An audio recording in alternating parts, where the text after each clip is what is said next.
രാജ്ഭവൻ എന്നുള്ളത് ഭരണഘടനാപരമായ ഒരു സ്ഥാപനമാണ്. അതാണ് ഗവർണർ എന്നുള്ള പ്രതിനിധിയായി വ്യാഖ്യാനിക്കപ്പെടുന്നത്. നാം ഒരു ഭരണഘടന നിലവിലുള്ള രാഷ്ട്രത്തിലാണ്. സഖാവ് ശിവൻകുട്ടി പറഞ്ഞ കാര്യം, ഇന്ത്യ എൻ്റെ രാഷ്ട്രമാണ്, അത് തെറ്റാണ് എന്ന് പറയാൻ ഷാബു പ്രസാദിനോ അല്ല ശിവൻകുട്ടിക്കെതിരായി പ്രകടനം നടത്തിയതായിട്ടുള്ള ആർക്കെങ്കിലും പറയാൻ കഴിയുമോ? ഭാരതം എൻ്റെ രാഷ്ട്രമാണ്, ഇന്ത്യ എൻ്റെ രാഷ്ട്രമാണ് അല്ല എന്നവർ പറയുമോ? പറയില്ലല്ലോ. ശിവൻകുട്ടി പറഞ്ഞ കാര്യം പൂർണ്ണമായും ശരിയല്ലേ? ഈ ഭരണഘടന നമ്മുടെ എല്ലാം ഭരണഘടനയാണ്. അങ്ങനെയാണ് ഈ ഭരണഘടന എന്നുള്ളത് the founding fathers of Indian constitution. അവർ ഈ രാത്രി പകലാക്കിയിരുന്ന ആ ഒരു കാലത്ത് ലോകത്തിൽ പലയിടങ്ങളിലുമുള്ള ഭരണഘടനകളും ഈ രാജ്യത്തുണ്ടായിരുന്ന നമ്മുടെ പുതുതായി പിറവിയെടുത്തൊരു രാഷ്ട്രമാണ്.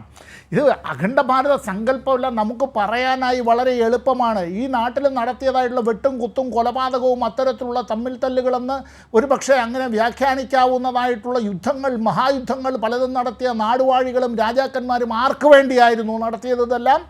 ആർക്ക് വേണ്ടിയായിരുന്നു? ചേരചോള പാണ്ഡ്യന്മാരുടെ കാലത്തും അതുപോലെ ചാലൂക്യന്മാരുടെ കാലത്തും സിന്ധ്യ രാജകുടുംബവുമായി ബന്ധപ്പെട്ടും പഴയ തിരുവിതാംകൂറുമായി ബന്ധപ്പെട്ടും ഇതെല്ലാം എങ്ങനെയാണ് നടന്നത്? നൂറുകണക്കിന് നാട്ടുരാജ്യങ്ങളുടെ സംയോജനം നടക്കുന്നതിന് മുമ്പ് അമൂർത്തമായ ഒരു സങ്കല്പം മാത്രമായിരുന്ന ഒരു ഭൂഖണ്ഡം, ഒരു ഉപഭൂഖണ്ഡം, അത് അത്തരത്തിലൊരു രാഷ്ട്രമായി മാറുകയും ഒരു കോൺസെപ്റ്റ് ഓഫ് നേഷൻഹുഡ് എന്നുള്ളതിലേക്ക് വരികയും അങ്ങനെ ഒരു രാഷ്ട്രം പുതുതായി പിറവിയെടുക്കുമ്പോൾ എക്സിക്യൂട്ടീവിൻ്റെയും ലെജിസ്ലേച്ചറിൻ്റെയും ജുഡീഷ്യറിയുടെയും അധികാരങ്ങളെ സംബന്ധിച്ച് നിർവചിക്കുകയും അവിടെ പ്രജകളല്ല പൗരന്മാരായി മാറുകയും ചെയ്യുകയാണ്.